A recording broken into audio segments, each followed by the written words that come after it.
오랜 경험과 연륜으로 뉴스 속 행간을 살핍니다. 금요 초대석, 깊은 내공. 네, 깊은 내공입니다. 올해도 이제 이틀 남았는데요. 사실 오늘도 저녁이니 한 30시간 정도 남았습니다. 2022년은 여러분에겐 어떤 해였을까요? 세계 속의 한국인, 또 세계의 여러 가지 일들을 통해서 영향을 받으면서 사는 한국인 입장에서 한 해 동안 우리 이 세계가 어떻게 움직였는지 살펴보는 건 아주 중요한 일인 것 같습니다. 그래서 세계가 어떻게 움직였는지 또 새해는 어떻게 움직일지를 전망해보는 시간 마련했는데요. 가장 적당한 분이라고 생각해서 모셨습니다. 정봉구 전 주 독일 대사님 나오셨습니다. 어서 오십시오. 안녕하세요. 네. 오늘 보니까 이게 올해 마지막 방송인 것 같은데 오늘이 마지막입니다. 불러주셔서 고맙습니다. 아이고, 나와주셔서 감사합니다. 정봉구 대사님은 정치학자이기도 하고 전 국회의원이시기도 하고요. 한 해 동안 한번 보시면 세계적으로 일어났던 굉장히 많은 일이 있었잖아요. 중요한 사건, 어떤 걸 꼽을 수 있을까요? 그러니까 올해 이제 사건 무수히 많았죠. 네. 그런데 전 세계 국가들에게 이렇게 영향을 줬던 사건이나 이슈는 한번 추려볼 필요가 있어요. 우선 우크라이나 전쟁이 제일 중요했고요. 그다음에 두 번째는 여전히 중요한 이 기후 위기 문제가 지구 각 국가에 영향을 줬죠. 그다음에 세 번째는 전염병에 대한 대응 문제, 코비드-19가 여전히 종식되지 않고 여기에 대한 각국의 대응들이 이제 아직도 영향을 주고 있죠. 그리고 또 하나 중요한 건 미중 대결 구도가 격화되면서 이게 각국의 그 정치 지형에 아주 복잡한 영향을 주고 있다는 겁니다. 크게 네 개의 사건이나 이슈를 중심으로 그 외에 이제 어떤 사건들이 있었는지 좀 얘기를 해보죠. 하나하나가 만만치 않은 일들이 있는데 우크라이나 전쟁, 기후 위기도 가속화됐고 코로나19 사태는 아직 진정되지 않았고 그렇습니다. 미중의 패권 경쟁은 격화되고 있는 상황인데요. 그럼 첫 번째 주제, 러시아가 우크라이나 침공 이후에 우크라이나 전쟁 계속되고 있는데요. 겨울에도 계속되고 있습니다. 뉴스 공감에 출연했던 박현도 서강대 교수와의 인터뷰 대목인데 한번 함께 들어보시죠. 러시아가 좀 시간을 질질 끌고 있는 것 같습니다. 겨울이 돼야지 유럽이 손을 들 것 같으니까요.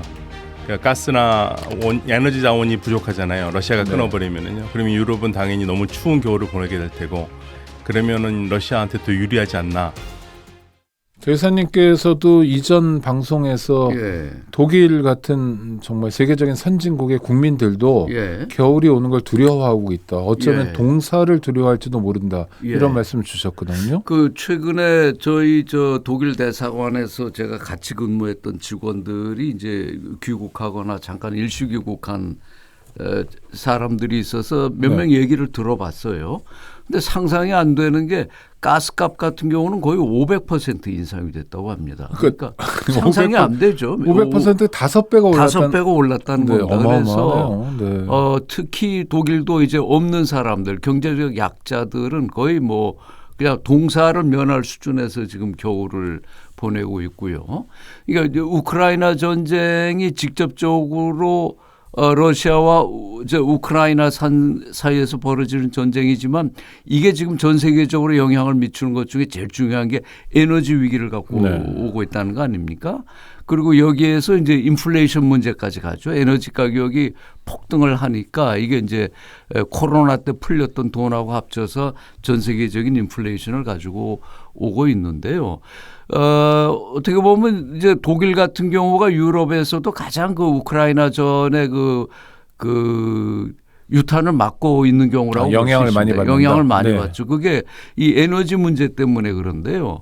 과거에 이제 독일에서는 그 좌파 정부라고 할 3인당 정부가 올해 이제 집권을 하지 않았습니까?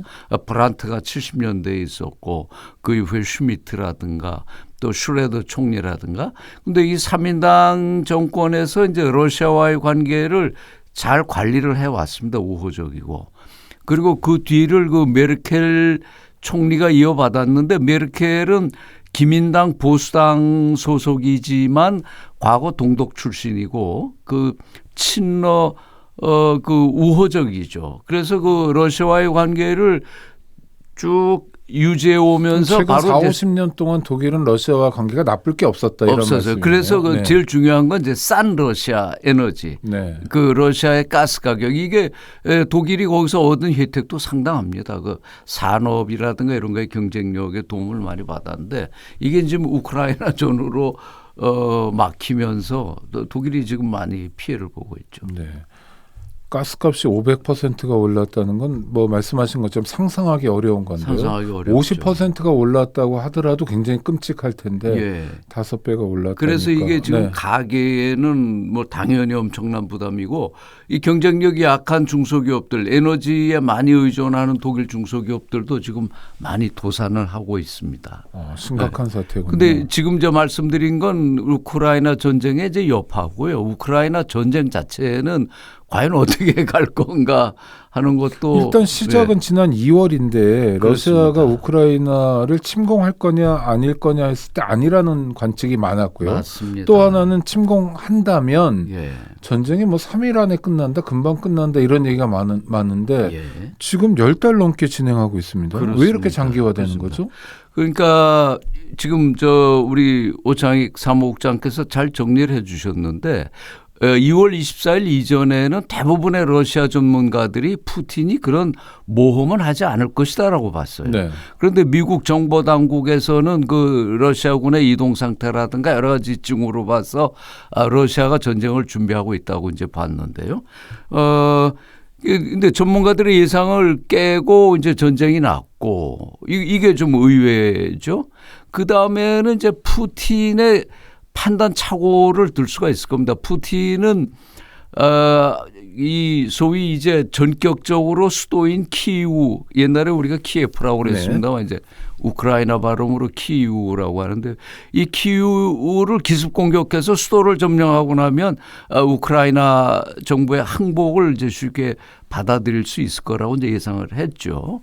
혹시 그 여러분들께서 러시아 지도를 이렇게 보시면요. 러시아 국경에서 키이우까지는 내륙으로 상당히 들어와 있습니다. 네. 그러니까 그 보급선도 길고 이 푸틴이 우크라이나 개전 초기에 도입했던 전술이 소위 전격전이라는 겁니다. 이게 히틀러 때 나온 개념인데요. 뭐 탱크 말고 쫙 간다는 맞습니다. 거죠. 블리츠크릭이라고 네. 기동성을 바탕으로 해서 거점을 빨리 때려가지고 이제 거길 장악해서 무력화시킨다는 건데, 근데 의외로 서방에서도 놀란 것이 우크라이나 군이 그 시민들의 그 지지 속에 상당히 저항을 길게 해냈어요. 예상보다 네. 시가 정도 버티면서 여기서부터 이제 어긋나기 시작했고, 또 하나 그 서방의 전문가들이 관측하는 것은 이번 우크라이나전을 계기로 해서 그 러시아군의 실체가 드러났다는 얘기를 하죠. 지금까지는 저 러시아군이 미군에 이어서 세계 두 번째 그 강군이라고 저 평가들을 해왔었죠. 네. 그 병력이라든가. 그렇죠. 뭐 구소련의 물리력을 다 물려받았다. 맞습니다. 무기 평가했으니까요. 수준이라든가. 그런데 막상 실전에 들어가 보니까 이 러시아군이 얼마나 무능하고 비합리적으로 이 전쟁 현장이 조직되고 있는가 이제 이런 것들이 이제 다 나오고 있죠. 요약하면 푸틴의 판단 착오가 있었고요. 그 수도를 기습 점령해서 조기에 끝나겠다고 하는 것이 우크라이나 국민과 군의 결사항전으로 이게 이제 됐고, 거기에 미국과 유럽 나토 국가들이 지금 전폭적인 지원을 하고 있지 않습니까? 이런 것들이 지금 이제 이 전쟁이 과연 언제까지 갈 건지 전망하기 참 어렵게 만들고 있죠. 지금까지 온 것도 장기화라고 볼 수 있을 텐데 그렇습니다. 더 오랜 세월 동안 전쟁이 계속될 가능성도 농후하다 이렇게 보시는 거네요. 이게 이제 이 우크라이나 전쟁을 분석할 때 사람들이 애를 먹는 게 네. 애초에 우크라이나 전쟁은 일어나지 않을 거라고 많은 전문가들이 예측했는데도 푸틴이 그 예측을 깼거든요. 그러니까 푸틴의 불가측성입니다. 그러니까 푸틴으로서는 지금 전쟁이 여기까지 왔는데 이 명분 없이 지금 이 상태에서 몰아갈 수는 없잖아요. 지금 우크라이나하고 러시아 간의 이제 평화 협상을 미국은 뒤에서 이제 종용을 하는데 여기서 제일 큰 걸림돌은 그 우크라이나의 젤렌스키는 평화 협상을 한다면 그 전제 조건은 러시아가 지금까지 점령한 모든 우크라이나 영토에서 물러나는 걸 전제로 요구하고 그리고 있죠. 전쟁에 대한 배상도 요구하고 있는 거죠. 배상도 네. 당연하지만 배상 이전에 그 크림반도라든가 지금 러시아가 점령해서 소위 자치공화국으로 네. 독립을 선포한 이 지역들까지 내놓으라는 건데 이건 푸틴으로서 받아들일 수가 없죠. 그러니까 이 말은 그렇게 하지만 좀 물밑에서는 대화가 진행될 가능성 이런 건 별로 없나요? 바이든 쪽에서 그 압력을 어느 정도 행사하고 있기 때문에 젤렌스키가 과거에는 일제 협상을 거부하다가 지금은 이제 일부 조건을 내걸면서 협상에 응하겠다는 제스처는 취하고 있죠. 그러니까 이제 미국의 태도가 이제 중요할 거고요. 지금 이 중간에 낀 그 이제 독일도 아주 난처한 입장입니다. 나토 국가들 중에서 독일이 지금 비용이나 이 장비 면에서 많은 지원을 하고 있는데 우크라이나를 지원하는 우크라이나에 거죠? 지원하고 있죠. 그런데 우크라이나 요구를 지금 독일이 못 들어주고 있는 게 하나 있어요.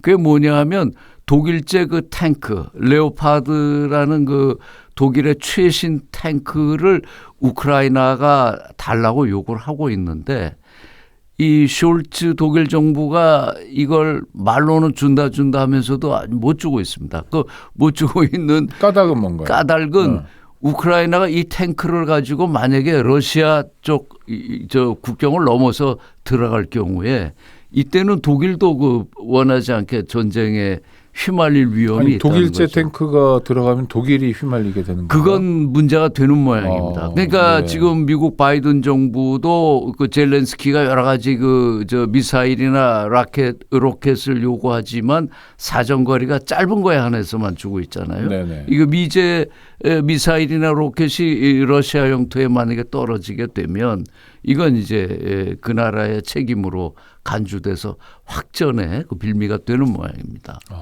그러면 뭐 상상하기도 끔찍한데 그야말로 진짜 3차 대전이 일어날 수도 있다라는 우려도 존재하나요? 독일 정부와 국민들 사이에서는 그 핵전쟁에 대한 그 위기의식이 상당히 강해요. 우리가 볼 때는 설마 핵을 쓸 것인가라고 하는데 독일 현지 그 국민들이나 국민들 속엔 그 공포가 있고요.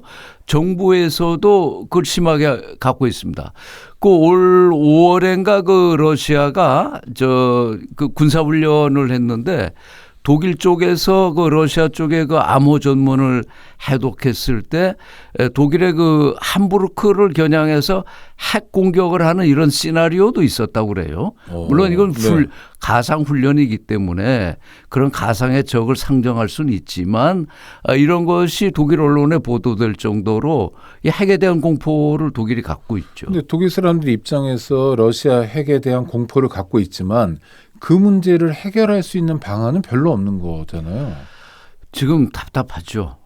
아까 설명드린 것처럼 푸틴이 지금 정상적인 판단을 하고 있다고 볼 수가 없고 푸틴으로서도 지금 이렇게 올인한 전쟁에서 아무것도 없이 빈손으로 물러날 수도 그럼 정권이 없고 붕괴될 그렇게 되죠. 우려가 있겠죠. 예, 그렇다고 젤렌스키는 지금 자기들이 이제 몇 군데 그 뺏겼던 전략 요충지도 탈환하고 상승세를 타고 있는 시점에서 쉽게 러시아와 협상하자고 이제 들지는 않고요. 네, 하여튼 올해까지는 상황 꼬여 있는 것 같은데 자, 새해를 맞아서 예. 조금 풀릴 가능성 또는 희망을 찾아보면 어떨까요? 현재 전개되고 있는 그 국면만으로 봐서는 뭐 큰 변화가 있다고 보기는 어렵습니다. 단지 이제 일부에서 제기되는 것처럼 뭐 푸틴이 지금 암에 걸렸다라든가 네네. 이렇게 러시아가 올인하고 장기화할 경우에 이제 내부로부터의 그 불만이 커져서 이게 어떤 정권의 변화를 주지 않을까 뭐 이런 것들에 기대를 걸고 있지 푸틴이 현재와 같은 상황에서 큰 그 양보를 할 거라고 보기는 참 어려운 상황이죠. 네. 일단 희망은 잘 보이지 않으나 또 희망을 찾아야 되는 숙제가 있는데요. 다음 주제로 한번 넘어가 보겠습니다. 다음 우크라이나 주제는, 얘기를 많이 해서. 네, 다음 주제는 미국과 중국의 패권 경쟁인데요. 이것도 저희 방송에 나왔던 분들 말씀을 한번 먼저 들어보시죠. 예. 저는 굉장히 많이 우려하고 있습니다. 실제로. 왜냐하면 지금 전 세계가 사실 미중 패권 경쟁이 가장 큰 독립 변수이고 거기에다가 러시아의 우크라이나 침공 전쟁은 끝나지 않고 있고 거기에다가 각 국가는 뭔가 각자 도생으로 지정학이 부활하고 있는데 그러니까 돈은 지금 미국이 벌고 있고요. 이 전쟁의 이득은 미국이 오롯이 다 가져가고 있고요. 이 전쟁으로 인한 극심한 피해는 물론 전장이 된 우크라이나 국민들이 제일 먼저 겪고 있지만 같은 유럽 대륙 안에 있는 다른 유럽 국가들도 지금 굉장히 혹독한 겨울을 보내고 대한민국 분의 음성 동시에 들으셨는데 네. 앞서 하신 분은 김준영 교수였죠. 예. 전 국립외교원장 예. 그리고 문희정 국제정치평론가 얘긴데요. 그러니까 러시아 우크라이나 상황이 격화되면서 러시아 나토 대결이 격화되고 이건 새로운 종류의 신냉전 아니냐. 네. 예. 그 진영 싸움이고 그래서 이 중국과 러시아가 또 뭐 한통속이 되고 미국이 예. 전체적으로 포위하는 구도 예. 세계가 이렇게 가는 거 아니냐 뭐 예. 이런 관측들도 좀 있습니다. 그렇게 지금 판이 짜이고 있죠. 그러니까 러시아가 애초에 우크라이나를 침공할 때는 이제 우크라이나가 나토 가입을 희망했기 때문에 이게 문제가 됐잖아요. 그래 러시아가 자기 국경 나토가 자기 국경 코앞까지 오는 건 용인할 수 네네. 없다 해서 했는데 근데 결과는 어떻게 됐습니까? 오히려 러시아와 국경을 맞대고 있는 핀란드 중립을 표방했던 핀란드와 스웨덴이 나토에 가입한 거로 왔고요. 이렇게 과거 소련이 해체돼서 소위 냉전 체제가 해체되고 그리고 우리가 세계화 시대라는 걸 맞았는데 지금 다시 이게 블록이 나뉘고 있는 거죠. 그 러시아 우크라이나 전쟁으로 러시아가 이렇게 세계를 다시 이제 블록화하는 게 하나 분명하고요. 그다음에 이제 그거보다 더 상위 변수가 전 세계적 범위에서 지금 미국이 이제 중국을 포위하려고 하잖아요. 네. 이 아시아 태평양 지역에서는 소위 인도 태평양 인태 전략이라는 네. 걸 내놔서 이 중국이 그 남중국해라든가 이 태평양으로 진출하는 걸 아예 인도에서부터 일본까지 이제 봉쇄하려고 하고 있고요. 독일이나 유럽에서도 중국이 야심차게 추진했던 그 1대1로를 무산시키기 위한 뭐 여러 가지 이제 그것들이 있거든요. 근데 문제는 이제 미중 패권 경쟁이 이렇게 강화되면 거기서 제일 직접적으로 피해를 받는 영향권에 우리가 들어가는 거죠. 유럽보다는 아무래도 우리가 훨씬 더 직접적이겠죠. 우리가 훨씬 직접적인 것이 몇 개 수치를 제가 좀 설명드리면요. 지금 전 세계 GDP에서 미국이 차지하는 게 한 25% 네. 정도입니다. 전 세계 총 생산 중에서 미국이 한 25%, 중국이 한 18% 정도 돼요. 그 다음이 이제 일본이 한 6% 정도, 뭐 독일이 한 4.3% 정도. 이래서 우리가 G1, G2, G3 이렇게 하는데 그런데 한국과의 교육 규모를 보면 한국 대외교육 총량의 25%를 중국이 차지하고 있습니다. 미국이 차지하는 포션은 한 16%, 17% 정도 이렇게 돼요. 무슨 얘기냐 하면 미국이 전 세계적인 패권을 끌고 가고 있고 하지만 당장 우리와의 현실적인 그 교역 구조에서는 이제 중국이 우리에게 더 훨씬 많은 영향을 주는 거거든요.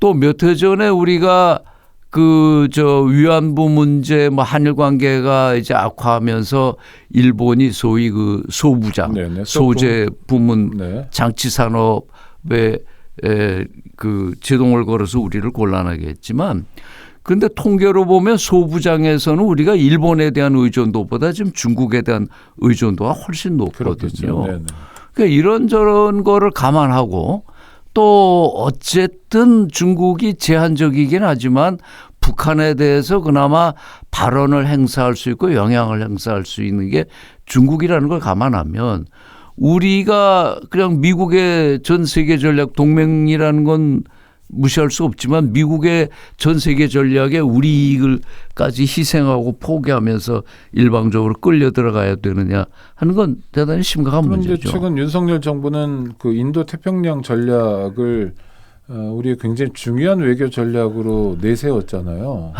그리고 한미일 동맹을 강화하는 방향으로 나가는데 이런 거는 대사님 말씀을 따라가다 보면 일단 돈의 문제랄까, 경제 문제랄까, 뭐 국민의 예. 인생이랄까 이런 측면에서도 마이너스고 예. 북한 리스크를 관리한다는 측면에서도 마이너스인데 예. 왜 이런 방향으로 갈까요? 저는 이제 이런 생각을 해봅니다. 우리 뇌라는 걸 이렇게 보면 주름이 엄청 많잖아요. 네, 안 해요. 네. 네, 주름이 머릿속에. 엄청 네. 많죠. 생각을 많이 하니까 아마 그 기억 용량을 최대화하기 위해서 이제 뇌가 그 주름이 많을 건데요.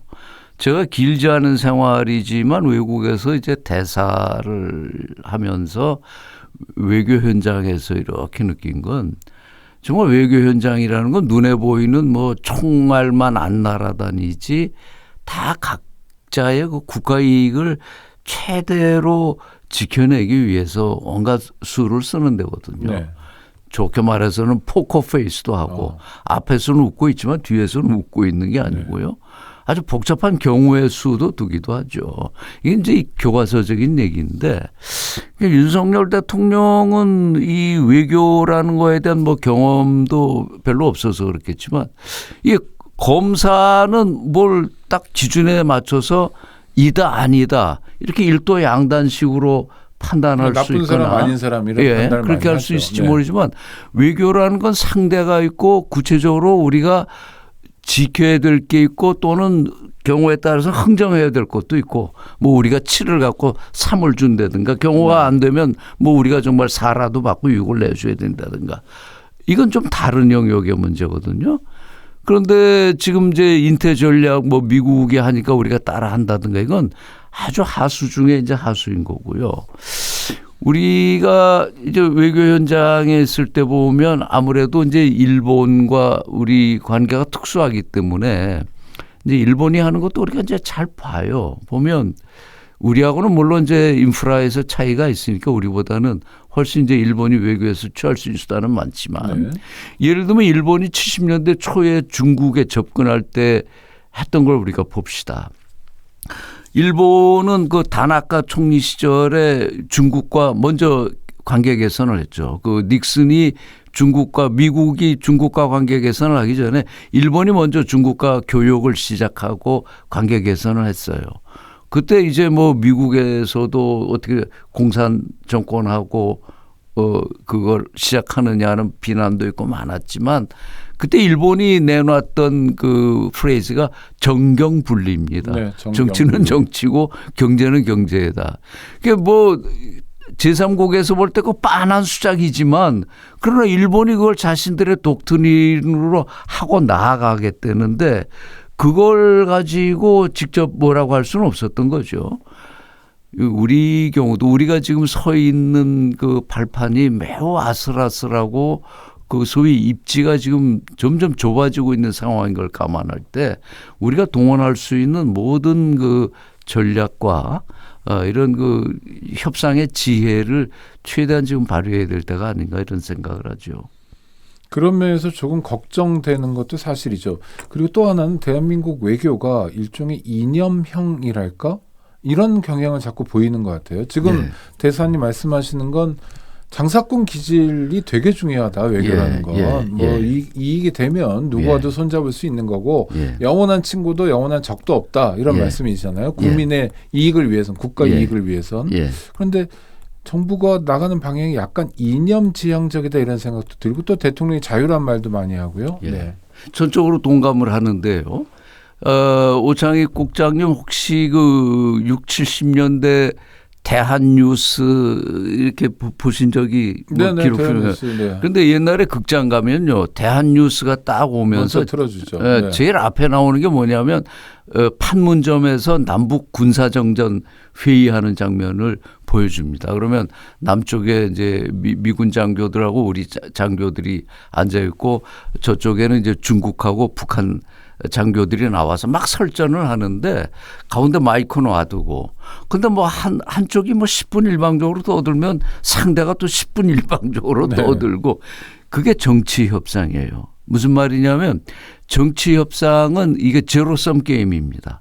네거티브 섬 게임이에요. 무슨 얘기냐면 정치 협상은 내가 옳고 너는 틀렸다는 걸 증명해야 되는 협상이기 때문에 자기 얘기만 하고 상대와의 전혀 접점이 없어요. 그런데 우리나라 남북 관계가 바뀌기 시작한 계기가 어떤 겁니까? 저는 여러 가지가 있겠지만 정주영 회장이 소 1000마리 몰고 네, 소떼 방북. 소떼 방북을 할 때 이게 남북 관계에 질적인 전환이 왔다고 봅니다. 그건 뭐냐면 경제 협상이거든요.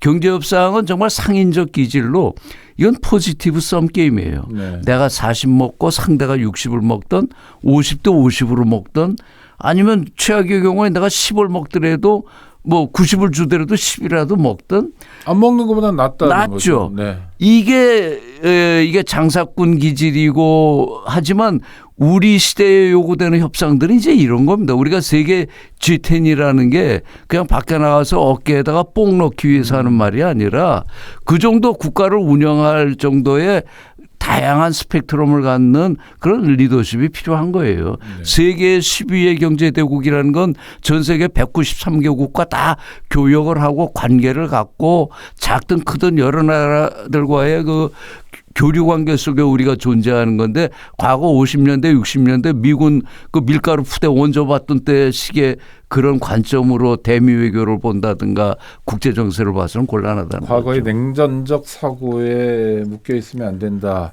하나만 더 인서트를 듣고 갔으면 하는데요. 이번에는 조천호 전 국립기상과학원장 함께 방송도 하셨던 분인데 잠깐 들어보시겠습니다. 네.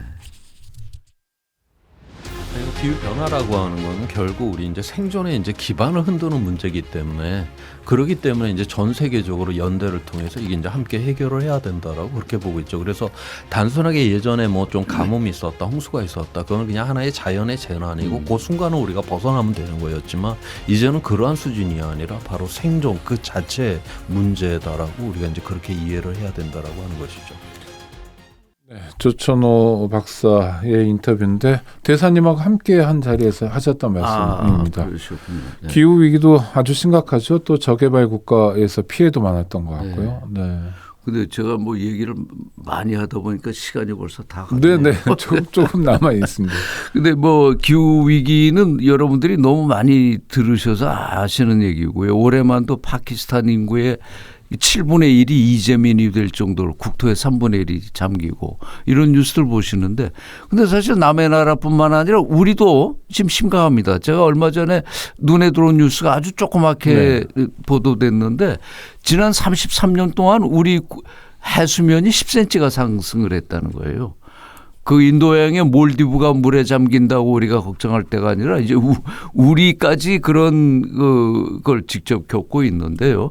여기 대한 우리 대응은 너무 늦죠. 하나만 말씀드리면 저 파리 기후협정의 결과로 각 국가가 앞으로 그 이산화탄소 발생을 줄이기 위해서 얼마나 이제 재생에너지 비율을 높일 건가 하는 그 NDC라는 지표가 있습니다.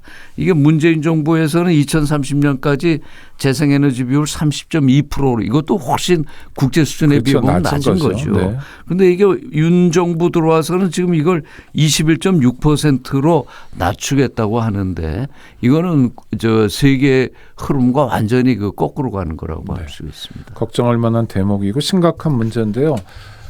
세계의 흐름을 잠깐이라도 살펴봤는데 사실 뭐 희망을 찾는다 이런 대목은 별로 없어서 대사님 남은 시간 얼마 없지만 자 뭐 이틀 후면 새해니까요. 새해 소망이랄까? 네. 글로벌 버전의 소망 어떤 게 있을까요? 올해 우리가 이런 세계 변화를 쭉 보면서 느끼는 거는 크게 두 가지를 우리가 생각해야 됩니다. 하나는 불가측성이 커지고 있다는 겁니다. 우크라이나전 아무도 예상 못했는데 이렇게 세계가 점점 불가측한 방향으로 가고 있다는 거 하나 기억하셔야 되고요. 또 다른 하나는 지속 가능성의 문제를 고민해 봐야 된다는 겁니다.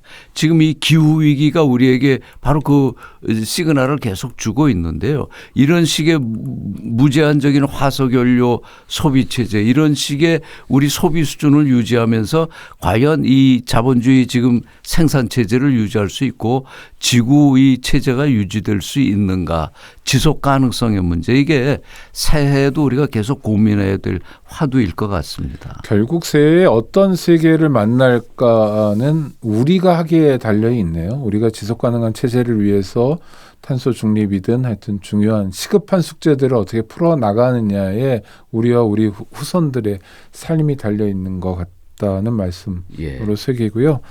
네, 오늘 마지막 인터뷰인데 함께해 주셔서 감사합니다. 정범구 전 주 독일 대사님과 말씀 나눴습니다. 네. 감사합니다. 새해 복 많이 받으십시오. 네, 고맙습니다.